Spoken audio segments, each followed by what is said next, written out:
الله أكبر الله أكبر الله أكبر لا إله إلا الله الله أكبر الله أكبر ولله الحمد الله أكبر الله أكبر الله أكبر لا إله إلا الله الله أكبر الله أكبر ولله الحمد. میں آپ کو عید کی مبارکباد دیتا ہوں. تقبل اللہ منا ومنہم.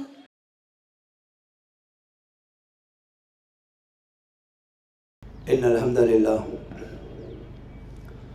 نحمده ونستعينه ونستغفره ونعوذ بالله من شرور أنفسنا ومن سيئات أعمالنا من يهده الله فلا مضل له ومن يضلله فلا هادي له وأشهد أن لا إله إلا الله وحده لا شريك له وأشهد أن محمدا عبده ورسوله.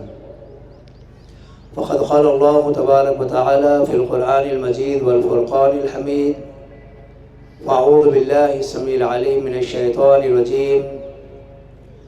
يا أيها الذين آمنوا اتقوا الله حق تقاته ولا تموتن إلا وأنتم مسلمون. يا أيها الناس اتقوا ربكم الذي خلقكم من نفس واحدة وخلق منها زوجها وبث منهما رجالا كثيرا ونساء واتقوا الله الذي تساءلون به والأرحام إن الله كان عليكم رقيبا. يا أيها الذين آمنوا اتقوا الله وقولوا قولا سديدا يصلح لكم أعمالكم ويغفر لكم ذنوبكم ومن يطع الله ورسوله فقد فاز فوزا عظيما. أما بعد فإن خير الحديث كتاب الله وخير الحدي حدي محمد صلى الله عليه وسلم وشر الأمور محدثاتها وكل محدثة بدعة وكل بدعة ضلالة وكل ضلالة في النار. فقد قال الله تبارك وتعالى في القرآن المجيد والفرقان الحميد: قل بفضل الله وبرحمته فبذلك فليفرحوا هو خير مما يجمعون. انتہائی معزز و محترم حاضرین و حاضرات، تمام قسم کی حمد و ثنا، تعریف و توصیف، کبریائی، بزرگی، برتری اس اللہ ذوالجلال والاکرام کے لیے لائق و سزاوار ہے جو ذات تنہا و یکتا ہے، کوئی اس کا شریک اور ساجدار نہیں ہے. سارے اختیارات، سارے معاملات، سارے تصرفات اسی اللہ رب العالمین کے ہاتھ میں ہے. اس کا علم لازوال ہے. وہی کائنات کی ساری مخلوقات کو پیدا کیا، اسی نے ہر ایک کے لیے اندازہ مقرر کیا، اور اسی رب نے ہر ایک کو ہدایت نصیب فرمائی، اور انہی میں ہم انسانوں کو پیدا کیا، اسلام جیسی عظیم نعمت سے نوازا، ضلالت اور گمراہی بے دینی سے محفوظ فرمایا. بے شمار درود و سلام ہو تمام انبیاء اور رسول پر، خصوصاً ہمارے اور آپ کے آخری نبی جنہیں رب العالمین نے ہمارے لیے رہبر، رہنما، معلم و مرشد بنا کر مبعوث فرمایا. آپ کی اطاعت اور اتباع میں ہر مسلمان کی کامیابی و کامرانی رکھی. اللہم صلی علی محمد وعلی آل محمد کما صلیت علی ابراہیم وعلی آل ابراہیم انک حمید مجید. اللہم بارک علی محمد وعلی آل محمد کما بارکت علی ابراہیم وعلی آل ابراہیم انک حمید مجید. معزز حاضرین، اس مختصر سی حمد و ثنا کے بعد اس مختصر سے خطبہ عید الفطر میں 3 باتوں پر گفتگو کرتے ہوئے اپنی بات کو ختم کروں گا۔ سب سے پہلی بات یہ کہ میں نے آپ کے سامنے قرآن مجید کی جو آیت تلاوت کی ہے، اس میں رب العالمین کا فرمان ہے، اے نبی صلی اللہ علیہ وسلم آپ لوگوں سے کہہ دیجئے، اعلان کر دیجئے، یہ اللہ ذوالجلال والاکرام کی جانب سے یہ اس کا فضل اور اس کی رحمت ہے۔ فَبِذَلِكَ فَلْيَفْرَحُوا، بس چاہیے کہ لوگ اس سے خوش ہو جائیں۔ هُوَ خَيْرٌ مِّمَّا يَجْمَعُونَ، وہ لوگ دنیا میں جو چیزیں جمع کرتے ہیں ان سب سے ایک بہترین چیز ہے۔ اس سے مراد اللہ تبارک و تعالیٰ کا یہ دین ہے اور اللہ رب العالمین کی نازل کردہ آخری کتاب قرآن مجید ہے۔ اللہ ذوالجلال والاکرام نے 2 عظیم چیزیں دی ہیں، 2 عظیم نعمتوں سے نوازا ہے، ایک تو دین اسلام ہے اور دوسرے قرآن مجید ہے۔ رب نے کہا یہ تمہارے رب کا فضل، یہ اس کی رحمت ہے۔ فَبِذَلِكَ فَلْيَفْرَحُوا، بس چاہیے کہ تم ان 2 نعمتوں کے ملنے کی وجہ سے خوش ہو جائیں۔ وَخَيْرٌ مِّمَّا يَجْمَعُونَ، دنیا کی ساری جمع کردہ چیزوں سے بہترین چیز ہے۔ الحمدللہ، اس رب کا جتنا شکر بجا لائیں، جتنی تعریف کریں کافی نہیں ہے۔ ایسی عظیم نعمتیں، اس کے لیے اللہ رب العالمین نے ہمارا انتخاب کیا ہے، ہمارے وجود کو قبول کیا ہے۔ ہمیں اللہ رب العالمین نے دین اسلام کی نعمت سے نوازا ہے۔ قرآن جیسی عظیم کتاب اللہ رب العالمین نے ہمیں دی ہے، اسی کا فضل ہے، اسی کی توفیق ہے کہ ہم نے اس ماہ مبارکہ کے روزے رکھے۔ اس مہینے میں اللہ کے بتائے ہوئے طریقے کے مطابق، نبی کریم صلی اللہ علیہ وسلم کی لائی ہوئی شریعت کے مطابق ہم نے عبادتیں کی ہیں، رب کو راضی کرنے کی کوشش کی ہے، اور ہماری جو اس مہینے کی عبادتیں ہیں وہ قرآن کریم اور اس دین رحمت کے ذریعے سے ہمیں ملی ہیں، اور ہم نے اسی کے مطابق اس ماہ مبارکہ کی عبادتیں کی ہیں۔ ہمارا قیام اور ہمارے روزے، ہماری تلاوت قرآن، ہمارا صدقہ و خیرات، یقیناً اللہ نے ہمیں توفیق دی ہے۔ ہم نے اس ماہ مبارکہ کے اندر ان چیزوں کا اہتمام کیا ہے، اور ساتھ میں یہ بات بھی جان لیں، رمضان ہر انسان سے گزرتا ہے، اسی طریقے سے ہر مسلمان پہ سے بھی رمضان گزرتا ہے، لیکن عقل مند وہی لوگ ہیں جو اس مہینے کو پانے کے بعد اخلاص کے ساتھ، للہیت کے ساتھ، اپنی رضا کے لیے اللہ کی عبادتوں میں مشغول ہو جاتے ہیں۔ ان کا قیام، ان کا صیام، ان کی تلاوت، ان کے صدقات، ان کے خیرات، ان کی صلہ رحمی، ان کی بھائی چارگی، یہ ساری کی ساری چیزیں اللہ کی رضا کے لیے ہوتی ہیں۔ اور اس کے بعد رمضان وہ لوگ بھی گزارتے ہیں جو اس مہینے میں روزے بھی رکھتے ہیں، قرآن کریم کی تلاوت بھی کرتے ہیں، ذکر و اذکار بھی کرتے ہیں، دعائیں بھی کرتے ہیں، لیکن ان کا مقصد دنیا کے اندر شہرت پانا ہے، دنیا کے اندر اپنا نام کمانا ہے۔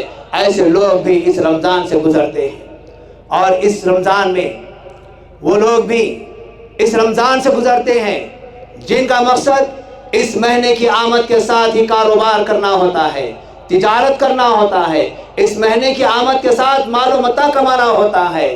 اور اس کے بعد رمضان کا مہینہ وہ لوگ بھی گزارتے ہیں جو اپنا مقصد کھانا اور پینا بنا لیتے ہیں، لیکن آج کے دن اس موقع پر انعام حاصل کرنے کے لیے جو آج ہم اس میدان میں جمع ہوئے ہیں، حقیقی معنوں میں آج کی خوشی کے حقدار تو وہی لوگ ہیں جو اللہ کی رضا کے لیے اپنی عبادتیں کیے ہیں، اللہ کی خوشنودی کے لیے اپنی عبادتیں کیے ہیں، اپنے اعمال کو درست کیے ہیں۔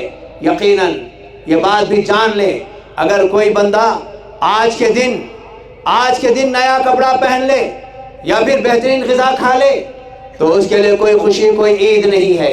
لیس العید لمن لبس الجدید واکل السرید، اس بندے کے لیے عید نہیں ہے جو آج کے موقع پر نیا کپڑا پہن لے یا آج کے دن بہترین غذا کھا لے، لا ولکن العید، لیکن حقیقت میں عید تو اس بندے کی ہے جو کل اس نے روزے رکھے ہیں، جو کل اس نے قیام کیا ہے، جو کل تک اس نے اللہ کے سامنے حاضر ہو کر اپنے گناہوں کی مغفرت طلب کی ہے۔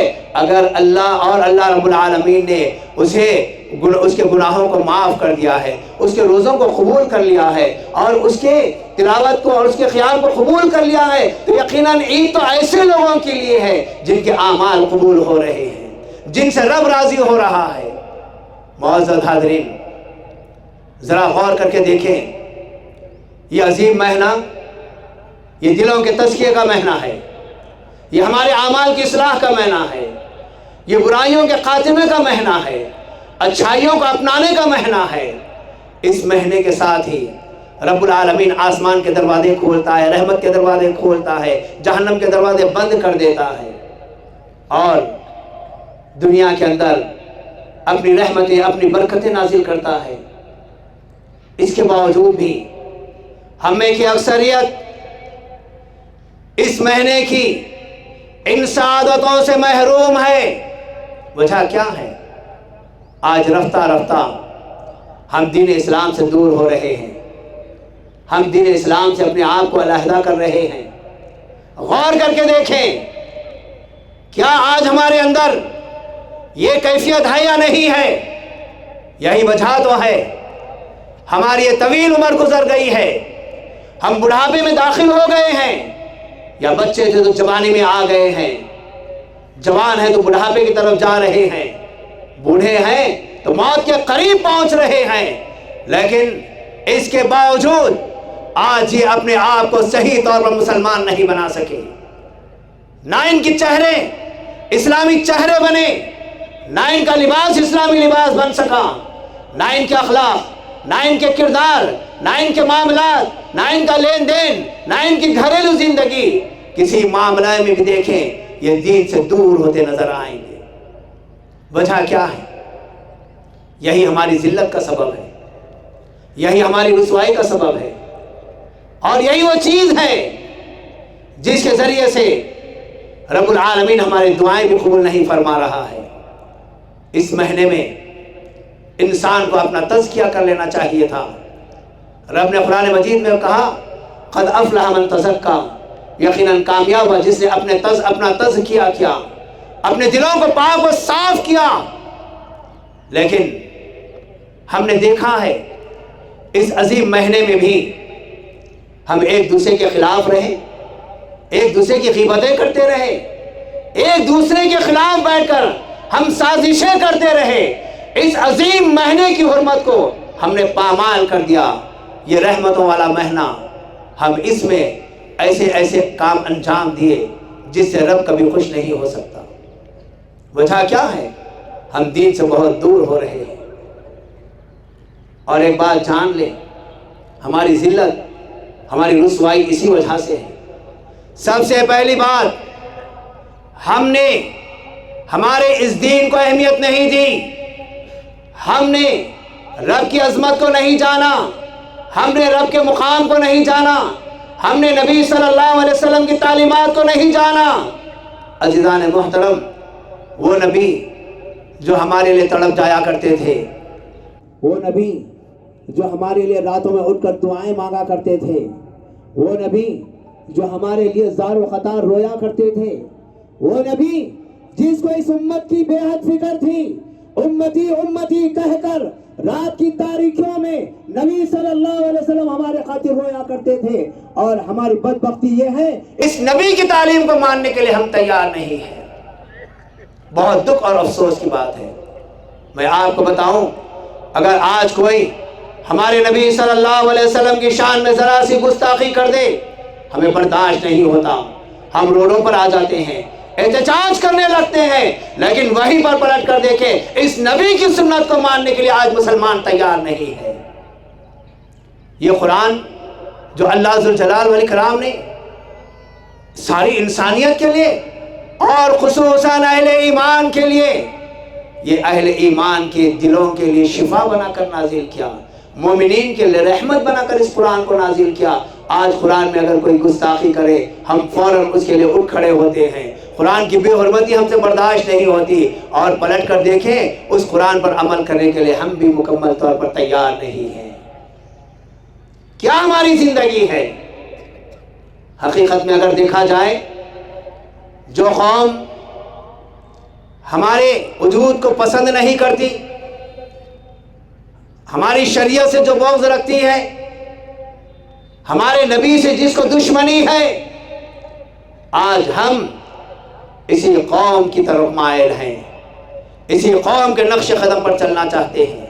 کون سی قومیں ہیں؟ یہود و نصارہ۔ آج ان کی تہذیب، ان کا تمدن، ان کا کلچرل آج ہمارے گھروں میں داخل ہو گیا ہے۔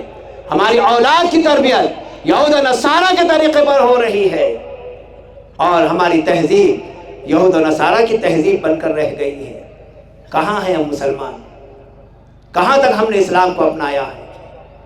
عزیزان محترم، اس سے بچنا اور اس سے باز آنا بہت ضروری ہے۔ اللہ ذوالجلال والاکرام نے قرآن مجید میں مختلف مقامات پر انسانوں کو اور خصوصاً اہل ایمان کو نصیحت بھی کی ہے۔ ایک مقام پر اللہ رب العالمین نے کہا فَلَا تَهِنُوا وَتَدْعُوا إِلَى السَّلَمِ وَأَنْتُمُ الْأَعْلَوْنَ وَاللَّهُ مَعَاكُمْ، کہ تم بس ہمت مت ہو جاؤ اور حالات کے تحت تم ایسی قوموں سے صلح کے لیے انہیں نہ بلاؤ، انہیں دعوت مت دو۔ وَأَنْتُمُ الْأَعْلَوْنَ، تم ہی سربلند ہو کر رہو گے۔ وَاللَّهُ مَعَاكُمْ، اللہ تمہارے ساتھ ہے۔ قرآن کریم کی اس آیت پر کہاں تک ہمارا عمل ہے؟ عزیزان محترم، ہم اور جگہ کی بات نہیں کریں گے، ہمارے اس ملک کی بات کریں گے۔ یہاں کے حالات جو بگڑ رہے ہیں اور مسلمانوں پر جو نئے نئے مسائل یا مظالم ہو رہے ہیں، اس میں ایک حصہ ہمارے اپنے مسلمانوں کا بھی ہے۔ طلاق کا مسئلہ تھا، کورٹ کو لے جانے والے مسلمان رہے۔ پردے کا مسئلہ رہا، کورٹ کو جانے والی ہماری مائیں بہنیں رہی۔ اور اسی طریقے سے اب اس وقت سب سے زیادہ حساس مسئلہ جو چل رہا ہے، یکساں سول کوڈ کا مسئلہ، اس میں بھی مسلمانوں کی ایک جماعت ان دشمنان اسلام سے اپنا ہاتھ ملائے ہوئی ہے اور انہی کے بغلوں میں اپنی پناہ تلاش کر رہی ہے۔ افسوس کی بات ہے۔ اور وقف ترمیمی بل کا جو اہم ترین مسئلہ ہے، اس مسئلے میں بھی آج مسلمانوں کی ایک جماعت ان دشمنان اسلام سے ہاتھ ملائی ہے، ان کی تائید میں کھڑی ہے اور یہ کہہ رہی ہے کہ حکومت نے وقف ترمیمی بل جو لایا ہے یہ پاس ہونا چاہیے، جبکہ اس کے کیا نقصانات ہیں اس سے ہم بخوبی واقف ہیں۔ عزیزان محترم، یہ وقف ترمیمی بل یہ کوئی معمولی چیز نہیں ہے، یہ ایک مسلمانوں کو ستانے کا ایک مسئلہ ہے۔ آئیے آپ ذرا اپنے مسلمانوں کا جائزہ لے کے دیکھیں، آج مسلمانوں پر ہر طرف سے حملے ہو رہے ہیں، مذہبی تشخص کو پامال کیا جا رہا ہے اور مسلمانوں کا اقتصادی بائیکاٹ کیا جا رہا ہے اور حالات ناقابل بیان ہوتے چلے جا رہے ہیں۔ ایسے وقت میں بھی مسلمان غفلت کی نیند سو رہے ہیں، فسادات کے واقعات ہمارے سامنے ہیں، لیکن کبھی یہ مسلمان قوم ان حالات سے سبق سیکھنے کے لیے تیار نہیں ہے۔ معزز حاضرین، آج ہم ایسے سوتے رہیں گے، ایسی غفلت میں رہیں گے تو مستقبل میں ہماری نسلوں کی فکر کون کرے گا؟ کون ہماری نسلوں کو بچائے گا؟ آج ہم ایسے سوتے رہیں گے، ایسی غفلت میں رہیں گے، ایسی کاہلی میں رہیں گے۔ اور عزیزان محترم، اس کی وجہ کیا ہے؟ وجہ کیا ہے؟ بل تؤثرون الحیات الدنیا، تم دنیاوی زندگی کو ترجیح دیتے ہو، تمہارے سامنے دنیاوی مفاد ہے اور تم اس دنیا کے خاطر اپنی ہر چیز بیچنے کے لیے تیار ہو گئے ہو۔ آج تمہیں کسی قسم کا خوف محسوس نہیں ہوتا۔ تمہاری یہ اولاد، یہ معصوم اولاد آگے چل کر کس کے حوالے ہوگی؟ کون ان کا رہنما بنے گا؟ کون انہیں اسلام کی طرف راغب کرے گا؟ آج یہ کاہلی، یہ سستی ہمیں بہت زیادہ نقصان پہنچا کر رہے گی۔ معزز حاضرین، یہ وقف ترمیمی بل 2024 جو لایا گیا ہے، یہ حقیقت میں مسلمانوں کے پاس جو اوقاف کی املاک ہے، یہ اوقاف کی ملکیت کو حاصل کرنا ان کا اپنا مقصد ہے۔ ویسے آپ اگر وقف کی تاریخ کو دیکھیں، ہندوستان کے اندر ایک عرصہ دراز سے اوقاف کا سلسلہ چلا آ رہا ہے۔ سب سے پہلے قانون 1923 میں انگریز نے بنایا اور اس کے بعد مسلمانوں کی جائیدادوں کو انہوں نے غصب کیا، اور اس کے بعد بڑے بڑے زمینوں کو انہوں نے اپنے قبضے میں لیا۔ پھر اس کے بعد 1953 میں انڈین حکومت نے باقاعدہ ایک ایکٹ کے تحت محکمہ وقف بورڈ قائم کیا، اور اس کے بعد بھی یہ جو حکومت 1953 کی رہی وہ مسلمانوں کے حق میں نہیں رہی۔ اس وقت بڑے بڑے سرکاری دفاتر، بڑے بڑے کالج اور بڑے بڑے اسکول جو بنائے گئے اور بڑی بڑی عمارتیں جو قائم کی گئی ہیں، وہ سب اوقاف کی زمین پر قائم کی گئی ہیں۔ یہ سلسلہ اب نیا نہیں ہے، یہ قدیم سلسلہ ہے، یہ پرانا سلسلہ ہے، یہ پہلے سے چلا آ رہا ہے۔ اور اس کے بعد اب دیکھا مسلمانوں نے تو یہ بھی اس میں کود پڑے، اور جہاں جیسی جیسی جگہ ملتی گئی وہاں مسلمان بھی قبضہ کرتے گئے۔ اور اس میں سب سے بڑا کردار اللہ رب العالمین نے دنیا کے اندر کسی کو معمولی سا اختیار بھی دیا ہے، وہ بھی آگے بڑھ کر وقف کی زمین پر قبضہ کیا، اور وہ بھی اپنے دفاتر، اپنے گھر، اپنی جائیداد بناتے چلے گئے۔ یہ موقع دینے والے مسلمان تھے، انہوں نے اوقاف کی حفاظت نہیں کی۔ بالآخر اب جو کام کیا جا رہا ہے یہ مسلمانوں کی ملکیت کو مسلمانوں سے چھینا جا رہا ہے، اور یہ حکومت کا کوئی صحیح ارادہ نہیں ہے۔ ان کی نیت میں کھوٹ ہے، ان کے ارادے میں کھوٹ ہے، اور یہ مسلمانوں کو اس وقت تباہ برباد کرنا چاہتے ہیں، ہر لحاظ سے انہیں کمزور کرنا چاہتے ہیں۔ تو میں آپ کو یہی پیغام دوں گا، اللہ کے لیے اپنے آپ کو جانیں، اپنے آپ کو سنبھالیں، اور ان دشمنوں کے قریب نہ ہو، ان کی تعلیمات کے قریب نہ ہو۔ اپنی اولاد کو ان کی تعلیمات سے بچائیں، ان کے نظریات سے بچائیں، ان کے فکروں سے بچائیں۔ آج ہم بہت غفلت کی نیند میں ہیں، بے ہوشی کی نیند سو رہے ہیں، جاگ جائیں عزیزان محترم۔ آج باہر جو حال ہو رہا ہے وہ حال یہاں پر بھی ہو سکتا ہے۔ کئی ایسی باتیں ہیں جو اس موقع پر آپ کے سامنے نہیں رکھی جا سکتی، لیکن وہ نظریات آج اس مقام پر بھی آ چکے ہیں۔ آپ یہ سمجھ رہے ہیں کہ ہمارا یہ شہر بہت محفوظ ہے، لیکن کئی ایسے مسائل ہیں جہاں پر یہ ساری چیزیں آ رہی ہیں۔ انشاءاللہ آگے آپ کے سامنے ساری باتیں آئے گی، کیسے کیسے یہاں پر بھی نظریات بدل رہے ہیں، کیسی سوچ ان کی تبدیل ہو رہی ہے۔ تو آئیے عزیزان محترم، ہم سب اس بات کا عہد کریں کہ انشاءاللہ ہماری زندگی جو گزرے گی اللہ کے مطابق، اللہ کے رسول کی شریعت کے مطابق گزرے گی۔ آپ اس بات کا عہد کر لیجئے، یہاں اٹھنے سے پہلے اگر آپ کو عمل صالح کا موقع ملے یا نہ ملے، آپ کی اچھی نیت کے بدلے اللہ ذوالجلال والاکرام آپ کے حسن نیت پر آپ کو اجر عطا فرمائے گا۔ معزز حاضرین، ایک اور مسئلہ فلسطین کا مسئلہ ہے۔ وہاں پر بھی انتہائی ظلم و زیادتی ہو رہی ہے، معاہدات کو توڑا جا رہا ہے، معصوم بچوں کے خون کو بہایا جا رہا ہے، ہماری ماں اور بہنوں کی عزتوں سے کھیلا جا رہا ہے، جوانوں اور بوڑھوں کو بے دردی سے قتل کیا جا رہا ہے۔ ایسے وقت میں یہ ہم تمام کے لیے بہت اہمیت والا مسئلہ ہے۔ ہمارے پاس صرف ایک ہی ہتھیار باقی رہ گیا ہے، ہم ان کا بالراست مقابلہ نہیں کر سکتے۔ اللہ رب العالمین نے ہمیں دعا والا ہتھیار دیا ہے۔ آپ اللہ کے سامنے آ جائیں، گڑ گڑائیں اپنے بھائیوں اور بہنوں کے حق میں، ان معصوم بچوں کے حق میں۔ آج کتنی خواتین یہاں پر حاضر ہیں، یہ اپنے بچوں کو کیسا نہلا دھلا کر، اچھے کپڑے پہنا کر یہاں لے آئی ہیں، لیکن ایک نظر اس جانب ڈالیں کہ آج کے اس موقع پر کتنی مائیں ایسی ہیں جو اپنی اولاد کو قتل ہونے کے بعد غسل دے کر کفن پہنا رہی ہے۔ کتنے لوگ آج یہاں پر کپڑے صاف ستھرے کپڑے پہن کر آئے ہیں، آج کئی لوگوں کو وہاں پر کفن پہنایا جا رہا ہے. آج ہم یہاں پر خوشیاں منا رہے ہیں، وہاں پر غم منایا جا رہا ہے. کیا اس کا احساس ہمیں ہے؟ ہم حقیقی معنوں میں ہمارے دل مردہ ہو گئے. آئیے عزیزان محترم، ایک دو باتوں کے ساتھ میں اپنی بات کو ختم کروں گا. بہت ساری خامیاں اور برائیاں ہمارے اندر آ گئی ہیں.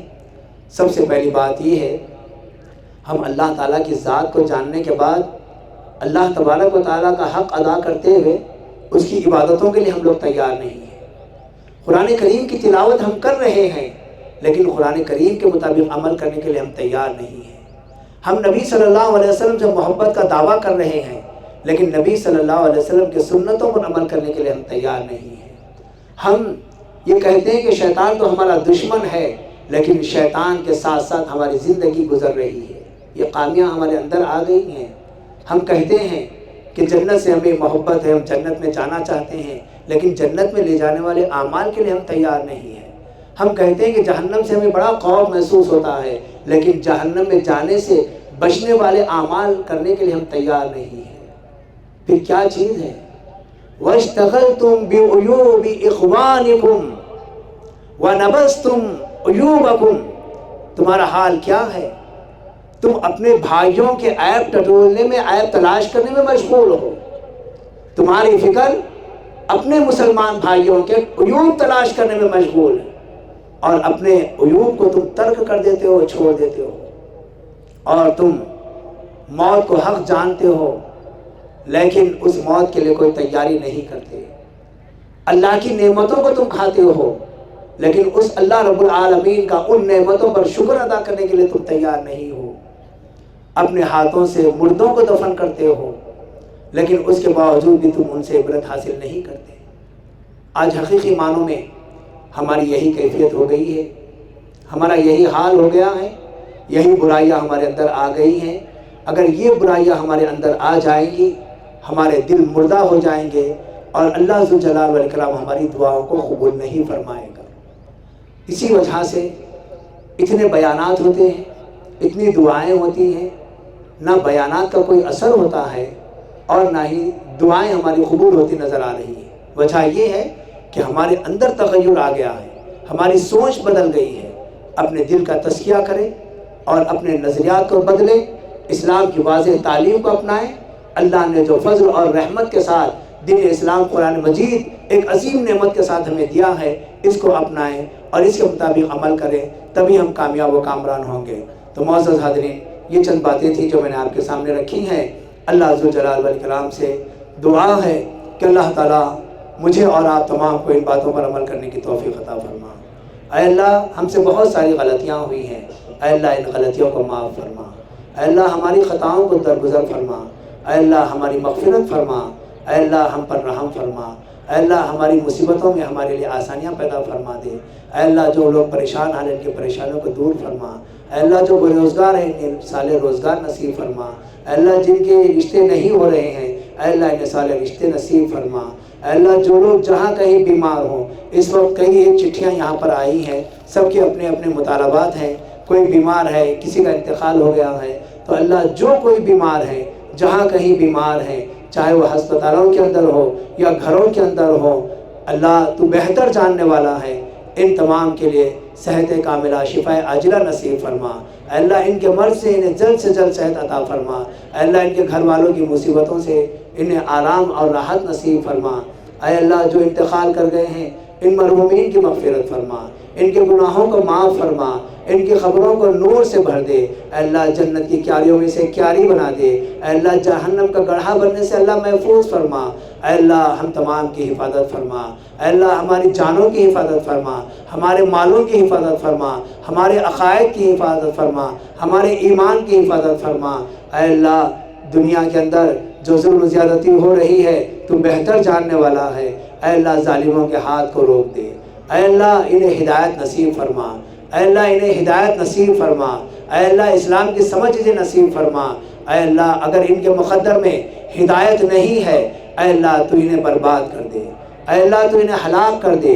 اے اللہ اپنا غیبی عذاب ان پر نازل فرما.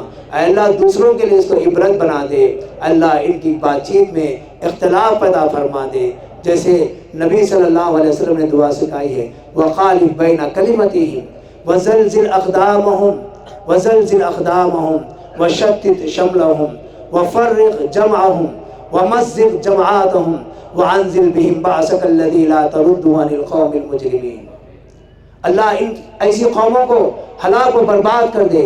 اے اللہ ابھی زلزلے جیسے آ رہے ہیں، ایسے زلزلے ان دشمنوں کے بستیوں میں لا دے، اے اللہ نے تباہ کر دے، اے اللہ نے برباد کر دے۔ اے اللہ آج مسلمانوں کے گھروں کو بلڈوزروں کے ذریعے سے ڈھایا جا رہا ہے، اے اللہ ان کے گھروں کو نیست و نابود کر دے، اے اللہ ان کے وجود کو ختم کر دے، اے اللہ انہیں ہلاک کر دے۔ اے اللہ جو ہمارے دشمن ہے، ہمارے دین کے دشمن ہے، تیرے نبی کے دشمن ہے، تیری نازل کردہ کتاب کے دشمن ہے، اے اللہ ایسے دشمنوں کا عبرتناک انجام فرما۔ اے اللہ انہیں ہلاک کر دے، اے اللہ انہیں ہلاک کر دے، اے اللہ جو بھی دین کا دشمن ہے اے اللہ تو انہیں تباہ کر دے، اے اللہ ان تمام کو تو تباہ کر دے۔ اے اللہ ہم مسلمانوں کو سبق عنایت فرما، ہمارے دل و دماغ کو کھول دے، اسلام کی صحیح سمجھ اللہ ہمیں عطا فرما۔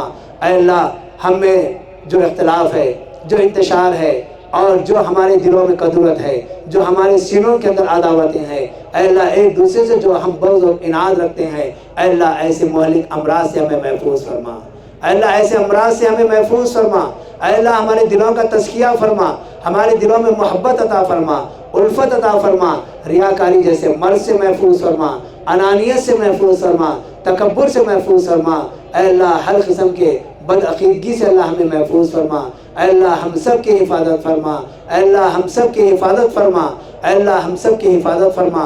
اے اللہ جہاں کہیں مسلمان پریشان حال ہیں، کوئی ان کا پرسان حال نہیں ہے، اے اللہ تو ان کے لیے ڈھال بن جا، اے اللہ تو ان کے لیے سہارا بن جا، اے اللہ اپنی غیبی مدد ان پر نازل فرما۔ اور اسی طریقے سے ہمارے جو بھائی غیر مسلم ہیں جو اس عیدگاہ کے لیے بھی بہت سارا تعاون کرتے ہیں، چاہے وہ بلدیہ کا عملہ ہو یا پھر پولیس کا عملہ ہو یا فائر بریگیڈ ہو یا دیگر عملہ ہو، اے اللہ ان تمام کو اسلام کی ہدایت نصیب فرما۔ اے اللہ ان کے دلوں میں قرآن و حدیث کی دعوت کو ان کے دلوں کے اندر اتار دے، اے اللہ ان کے ذہنوں کو کھول دے، اے اللہ اسلام کی محبت ان کے دلوں تک پہنچا دے۔ اے اللہ مسلمانوں سے دشمنی کرنے کے بجائے یہ مسلمانوں سے دوستی کرنے کے لیے مسلمانوں کے قریب آ جائیں۔ اے اللہ ہم مسلمانوں کو سدھرنے کی توفیق عطا فرما، اپنے کردار کو، اپنے اطوار کو، اپنے معاملات کو، اپنی تجارتوں کو اسلامی طرز پر ادا کرنے کی توفیق عطا فرما۔ سبحان ربک رب العزت عما یصفون وسلام علی المرسلین والحمد للہ رب العالمین۔ تقبل اللہ منا ومنکم۔ میں اس موقع پر تمام احباب کا اور ساتھ ہی والنٹیئرس حضرات کا، بلدیہ کا، پولیس عملے کا اور تمام کا میں شکر ادا کرتا ہوں، اور ساتھ ہی ہمارے ذمہ دار عبدالوحید بھائی سے گزارش کروں گا کہ وہ فرداً تمام کا شکریہ ادا کریں۔